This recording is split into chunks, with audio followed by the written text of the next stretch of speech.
마지막으로 말하노니 형제들아 기뻐하라. 온전하게 되며 위로를 받으며 마음을 같이하며 평안할지어다. 또 사랑과 평강의 하나님이 너희와 함께 계시리라. 거룩하게 입맞춤으로 서로 문안하라. 모든 성도가 너에게 문안하느니라. 주 예수 그리스도의 은혜와 하나님의 사랑과 성령의 교통하심이 너희 무리와 함께 있을지어다. 아멘. 지난주에 우리가 성령 강림 주일을 지켰습니다. 그리고 오늘은 이제 삼위일체 주일로 지킵니다. 아마 삼위일체라고 하는 말 여러분이 아주 수도 없이 들었을 겁니다. 그런데 이 삼일체라고 하는 말이 들을 때마다 알 것 같으면서도 모를 것 같고 모르는 것 같으면서도 알 것 같고 아주 헷갈리는 그러한 내용입니다. 이제 그만큼 이 삼위일체 하나님을 이해하는 거 쉽지 않아요. 근데 마치 오늘 첫 주일이라 우리 아이들과 같이 예배하는데 우리 아이들이 이 삼위일체 하나님을 어떻게 이해할 수 있을지 이걸 어떻게 설명을 해야 될지 참 난감하긴 합니다만 그래도 우리가 최대한 삼일체 하나님에 대한 말씀 우리가 함께 나누려고 합니다. 자, 삼일체는 이렇게 설명을 해요. 신학적으로 하나님께서 성부, 성자, 성령 세 위격을 가지고 계시며 이 세 위격은 본질과 속성, 권능에서 전혀 불일치함이 없이 똑같은 하나의 실체로서 존재한다. 말이 되게 어렵죠? 그러니까 이 말은 셋이 완전한 통일성을 이룬다라고 하는 거예요. 그러니까 성부 하나님, 성자 예수님, 성령 하나님 바로 이 하나님이 하나라고 하는 거예요. 한 분이 아니라 하나라고 하는 거예요. 자, 그래서 사람들은 어떻게 하니 셋이 하나가 돼? 이해하지를 못하죠. 왜? 수학적으로 따진다면 나누기를 하든 뭐 빼기를 하든 그렇지 않고서야 셋이 하나가 될 수 없어요. 그래서 우리가 셋이지만 하나라고 하는 것에 집중하다가 보면 막 이해가 안 되고 막 헷갈리고 아무리 논리적으로 설명을 잘해도 이해하기가 어려워요. 자, 그래서 사람들은 삼위일체를 설명하기 위해서 이런 비유를 사용합니다. 예를 들면 이제 저를 예로 들자면 저는 한 사람이잖아요. 근데 이제 집에서는 아이들의 아빠예요. 그것도 교회 와서는 목사예요. 또 한 아내의 남편이에요. 그러니까 저는 혼자인데 어떤 때는 아빠이고 어떤 때는 목사이고 또 어떤 때는 남편이에요. 그러니까 한 사람이 상황에 따라서 역할이 바뀌는 거죠. 근데 이것은 삼일체를 분명하게 설명하는 게 못 돼요. 만일 그렇다면 하나님이 어떤 때는 성부 하나님으로만 계시고 어떤 때는 성자 예수님으로만 계시고 또 어떤 때는 성령 하나님으로만 계신다라고 하는 거죠. 근데 이것은 성경이 말하는 삼일체 하나님과는 거리가 먼 것입니다. 자, 또 이런 설명도 있어요. 자, 태양이 하나가 있어요. 근데 이제 태양에서 열이 나와요. 그리고 또 빛이 나오죠. 그러니까 태양은 하나지만 열과 또 빛으로 나타나기도 한다 이 말이죠.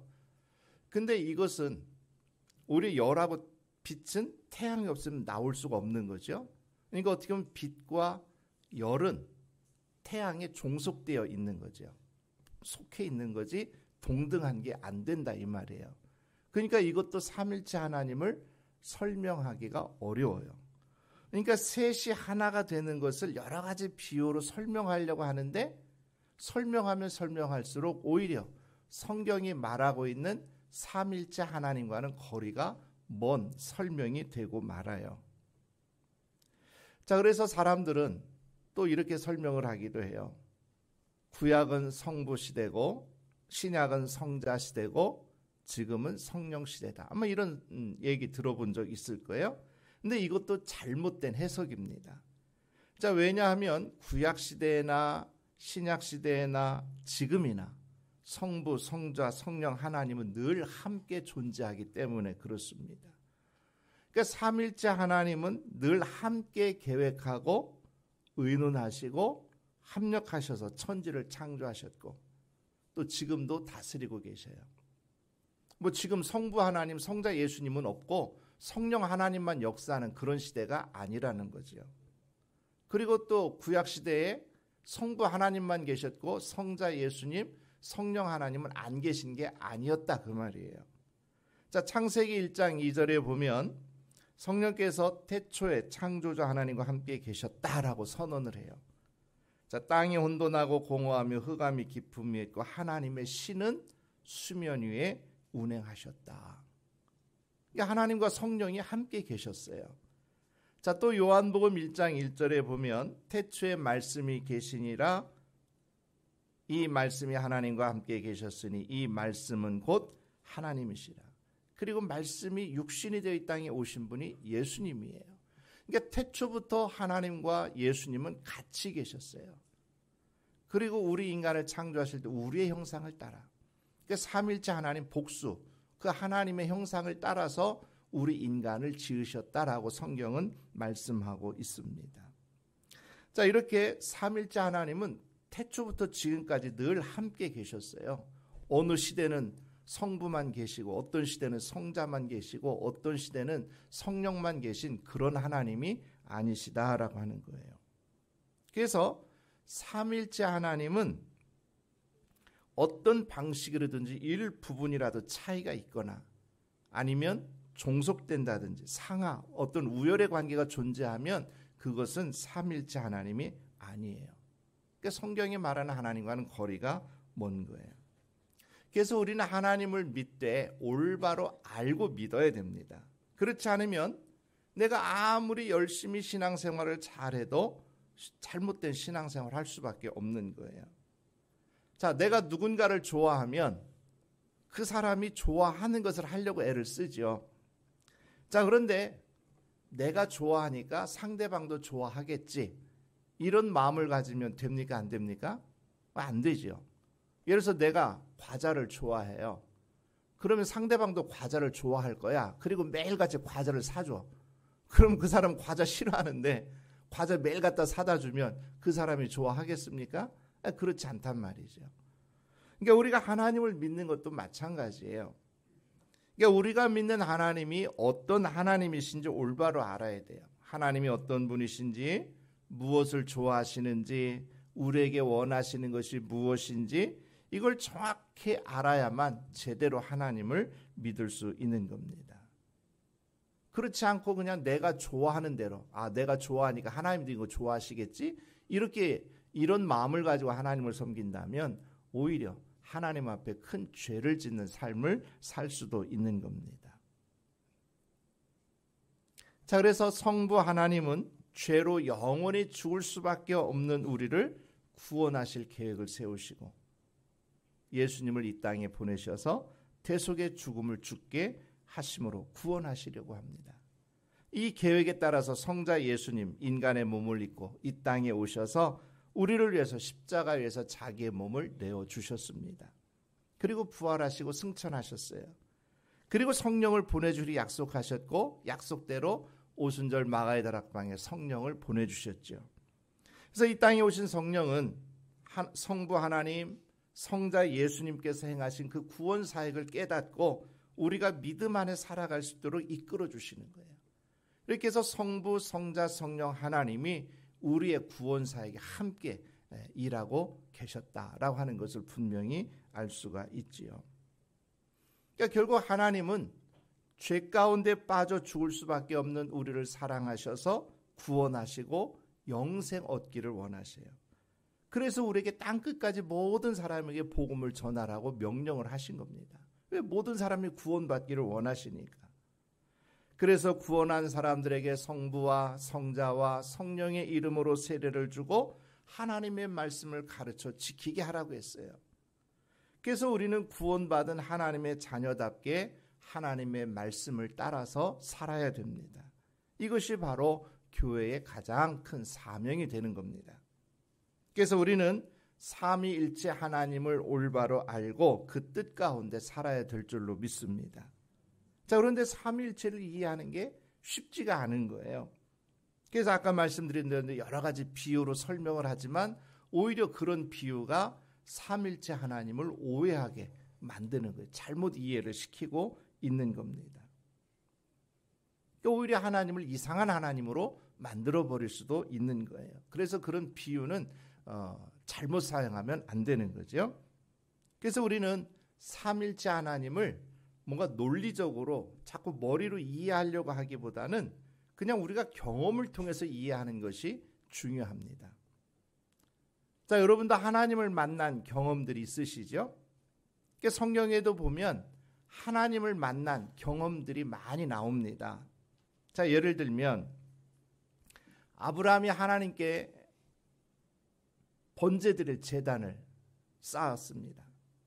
그러자 하나님의 음성이 들렸고 어두워지자 그 횃불이 쪼개놓은 번제물 사이를 지나가요. 그러니까 아브라함은 그 횃불이 제물 사이를 지나가는 것으로 하나님을 경험한 거예요. 자, 야곱은 어떻게 하나님을 경험합니까?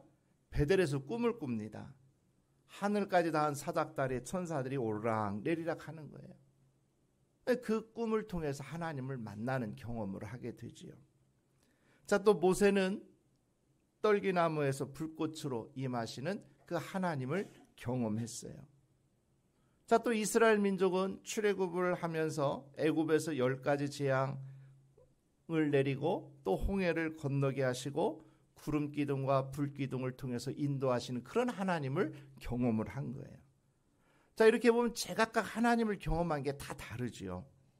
자, 오늘날 우리들도 마찬가지. 어떤 사람은 말씀을 통해서 살아계신 하나님을 깨닫고 경험을 해요. 또 어떤 사람은 치유의 기적을 통해서 하나님을 경험하기도 합니다. 또 어떤 사람은 예수님께서 나 같은 죄인을 구원해 주셨다는 확신을 가지면서 또 하나님을 경험하기도 합니다. 또 어떤 사람은 방언을 하고 성령의 은사를 경험하면서 또 하나님을 만나기도 해요. 모두가 하나님을 만나는 경험은 다 다르지만 똑같은 하나님에 대한 경험이라고 하는 겁니다. 자, 그럼 우리는 왜 이렇게 다양한 하나님 경험이 나타나는 겁니까? 하나님은 워낙에 크시고 높으신 분이시기 때문에 이렇게 다양하게 하나님을 만날 수밖에 없는 거예요. 그러니까 하나님을 경험하는 방법은 딱 한 가지만 있는 게 아닌 거죠. 아주 다양한 방법을 통해서 하나님을 만날 수가 있는 겁니다. 그래서 우리는 이런 경험을 통해서 하나님이 삼위일체 하나님이시구나 라고 하는 것을 이해하고 믿으면 되는 겁니다. 자, 오늘 본문에서도 삼위일체 하나님이 우리에게 어떤 하나님이신지를 잘 말해주고 있습니다. 자, 오늘 말씀은 바울이 고린도 교회에 두 번째 편지를 쓰면서 마지막으로 그들을 축복하는 인사말이에요. 자, 바울은 자신이 경험한 하나님께서 주실 복을 고린도 교회 성도들을 위해서 빌고 있습니다. 자, 아마 오늘 읽었던 말씀 가운데 특별히 13절 말씀 왠지 낯이 익은 그런 말씀 아닌가요? 어디서 많이 들은 말씀이죠. 바로 이제 목사님들이 축도할 때 하는 그 축도의 근원이 바로 여기에서 비롯된 겁니다. 예수 그리스도의 은혜와 하나님의 사랑과 성령의 교통하심을 항상 함께 하기를 빈다라고 하는 이제 목사님들이 설교 끝나고 마지막에 축도할 때 이 말씀을 근거로 이제 축도를 하게 되는 거죠. 자, 그래서 오늘 말씀을 보면 이 교회가 어떤 공동체여야 하는가 하는 것을 잘 말해줍니다. 자, 먼저 바울은 성도 간의 교제를 당부해요. 자, 11절에 보면 마지막으로 말하노니 형제들아 기뻐하라 온전케 되며 위로를 받으며 마음을 같이하며 평안할지어다. 또 사랑과 평강의 하나님이 너희와 함께 계시리라. 거룩하게 입맞춤으로 서로 문안하라 그랬어요. 자, 바울은 이 말씀을 통해서 우리 성도들이 개인적으로 그리고 또 성도들 사이에 어떻게 신앙생활을 해야 되는가 하는 것을 잘 설명해 주고 있습니다. 자, 먼저 성도들은 개인적으로 늘 기뻐하고 온전하게 되기를 힘써야 돼요. 자, 기뻐한다는 말은 삼위일체 하나님의 은혜를 받은 그 기쁨, 이것이 우리 안에 늘 있어야 된다라고 하는 거죠. 내가 죄 가운데 죽을 수밖에 없게 되었는데 하나님의 은혜와 사랑으로 구원받게 되었으니 기뻐하지 않을 수가 없는 겁니다. 그러니까 기뻐하는 것은 성도들의 가장 기본적인 태도예요. 그래서 바울은 항상 기뻐하라, 항상 기뻐하라고 우리에게 권면하고 있습니다. 여러분도 주 예수님께 받은 은혜를 통해서 날마다 기쁨이 넘칠 수 있기를 바랍니다. 자, 그 다음에는 온전케 되어야 된다 그랬어요. 자, 온전케 된다고 하는 말은 팔이 부러져서 못 쓰다가 치료해서 다시 쓰게 되는 거, 이런 게 온전하게 되는 거예요. 자, 원래 고린도 교회 성도들은 무질서와 방탕함 가운데 살던 자들이었습니다.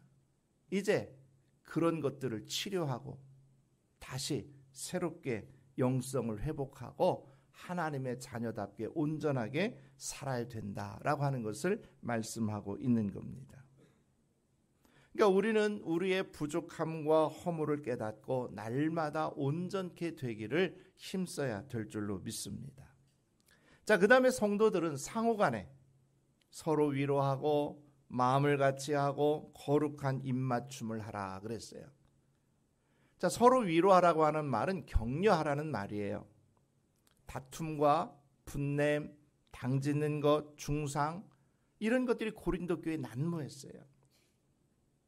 그래서 고린도 교회 성도들이 그러한 것들을 다 버리고 사랑을 회복해서 서로 격려하고 위로하며 사는 것이 중요하다라고 하는 것을 말해주고 있습니다. 자, 그 다음에 마음을 같이 해야 돼요. 서로 분열되었던 그들은 마음이 하나가 되어 화평하게 지내야 됩니다. 이것이 바로 한 믿음을 가지고 신앙생활하는 자들의 진정한 교회의 모습인 거죠. 교회가 매일 분열되어 있고 싸우고 다투고 그러면 그곳은 교회가 될 수 없는 거죠. 자, 그 다음에 성도들은 거룩한 입맞춤으로 서로 문안해야 됩니다. 자, 입맞춤은 이제 볼에 가볍게 입을 맞추어서 인사하는 거죠. 그러니까 이제 서양의 인사법이 이제 대체로 이렇죠. 자, 그런데 이것은 친밀한 관계에서만 할 수 있는 인사법인 거죠. 아무에게나 이렇게 하면 뺨을 맞을 수도 있는 거예요. 자, 그러니까 거룩한 입맞춤은 고린도 교회 성도들이 인간적인 차이라든지 갈등 모두 내려놓고 그리스도 안에서 한 식구가 되었음을 보여주는 일인 거예요. 이렇게 친밀한 관계가 되었으니 거룩한 입맞춤을 통해서 서로 문안하면서 안부를 묻고 친밀한 관계 속에 살아야 된다라고 하는 것을 말해주고 있는 겁니다. 결국 바울이 권면한 내용을 정리해보면 우리는 주님의 은혜로 구원받았으니 그 은혜에 감사하고 기뻐하며 늘 온전케 되는 일에 힘써야 됩니다. 그리고 성도들 간에는 서로 위로하고 격려하며 마음을 같이하여 거룩한 입맞춤으로 문안하며 한 마음으로 주님을 잘 섬겨야 될 것을 말하고 있습니다. 자, 우리 교회가 이런 교회가 될 수 있기를 바랍니다. 자, 이런 믿음의 태도는 바로 삼일째 하나님의 은혜를 경험할 때 가능하게 되는 거예요. 저절로 되는 게 아니란 말이죠. 그래서 바울은 삼일째 하나님의 은혜가 함께 하기를 축복하고 있습니다. 그래서 주 예수 그리스도의 은혜와 하나님의 사랑과 성령의 교통하심이 너희 무리와 함께 있을지어다, 이렇게 축복합니다. 자, 먼저 예수님의 은혜, 이걸 생각을 해봅시다. 자, 교회는 예수님의 은혜를 누리는 곳이에요. 자, 은혜라고 하는 것이 뭐예요? 값없이 주어지는 거죠. 선물과 같은 거예요. 받을 자격이 없는데 거저 받는 것이 바로 은혜입니다. 자, 우리는 하나님 앞에 지은 죄로 죄값을 치러야 되는데 예수님께서 우리 대신 죄값을 치러주셨어요. 즉 십자가 위에서 우리가 죽어야 될 죽음을 대신 죽어주신 겁니다. 그래서 예수님의 죽음을 십자가 대속의 죽음이다, 이렇게 말을 하죠. 이처럼 죄값을 내 대신 치르시고 죄를 용서해 주신 것이 바로 은혜입니다. 자, 우리는 주님의 은혜로 구원받게 되는 줄로 믿습니다. 우리의 어떤 행함, 율법으로 구원받지를 못해요. 자, 우리는 기도할 때도 주님의 이름으로 기도해요. 우리는 주님의 은혜로 사는 거예요. 히브리서에 보면 사람이 한번 죽는 것은 정해진 것이고 그 외에는 하나님의 심판이 있다라고 말씀해요. 자, 우리는 죽으면 다 하나님의 심판대 앞에 서야 돼요. 그럼 우리는 어떻게 됩니까? 당연히 지옥에 가야 되죠. 왜? 우리는 모두 죄인이기 때문에 죄값을 받아야 되죠. 그런데 예수님께서 우리를 위해서 변호해 주시는 겁니다. 내가 저 사람의 죄는 이미 2000년 전에 십자가 위에서 다 감당했다. 그러니 저 사람은 지옥 갈 사람이 아니라 천국에 갈 사람이다. 구원받아야 될 사람이다. 그래서 우리는 주님의 은혜로 구원받게 되는 겁니다. 바로 이것이 주님의 은혜인 거예요. 우리가 잘났다고, 우리가 뭘 착한 일을 많이 했다고 주님이 우리를 구원해 주시는 게 아니에요. 그냥 주님이 우리를 사랑하셔서 우리 대신 죄값을 치러주시고 그냥 구원을 선물로 주신 겁니다. 이게 바로 주님의 은혜라고 하는 사실이에요. 이제 우리는 늘 주님의 은혜로 사는 것임을 깨닫고 주님의 은혜에 감사하며 살아야 될 줄로 믿습니다. 자, 그 다음에 하나님의 사랑이에요. 교회는 하나님의 사랑을 누리는 곳입니다. 자, 바울은 로마서 5장 8절에서 우리가 아직 죄인 됐을 때에 그리스도께서 우리를 위하여 죽으심으로 하나님께서 우리에게 대한 자기의 사랑을 확증하셨느니라 말씀합니다.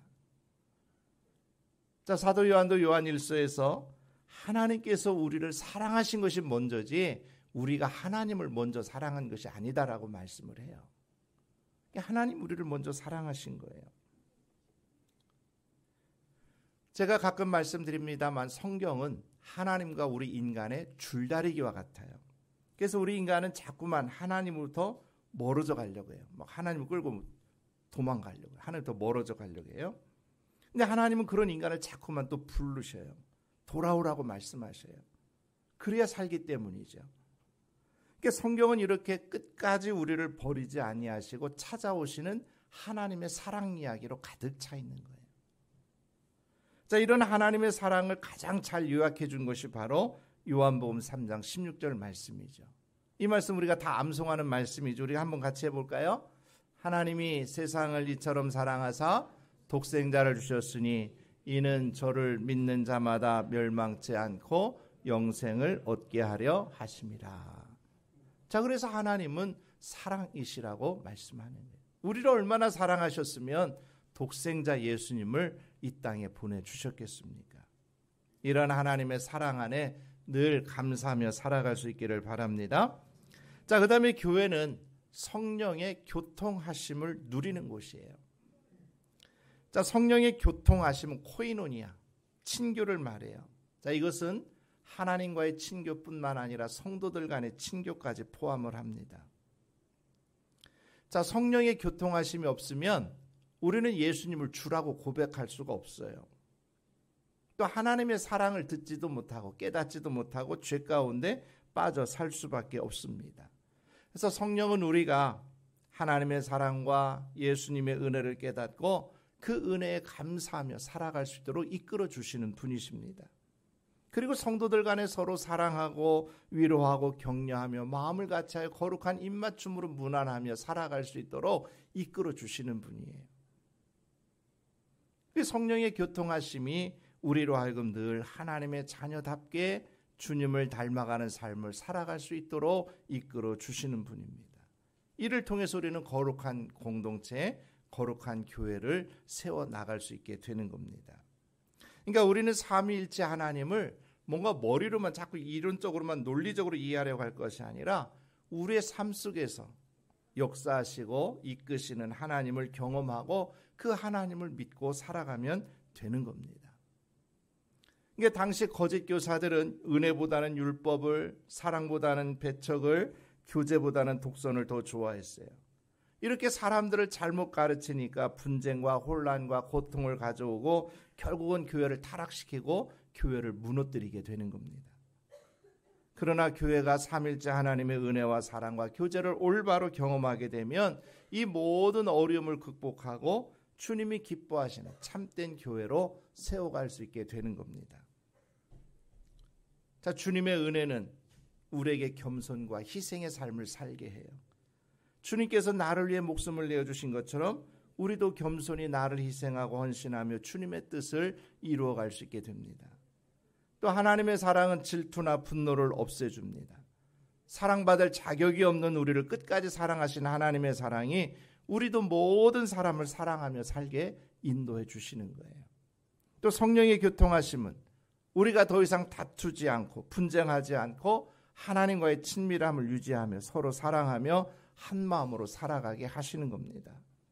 그래서 우리는 이 삼일체 하나님에 대한 올바른 신앙을 가지고 하나님을 올바로 섬기면서 주님이 원하시고 기뻐하시고 아름다운 교회를 세워나가는 우리 모두가 될 수 있기를 주님의 이름으로 축복합니다.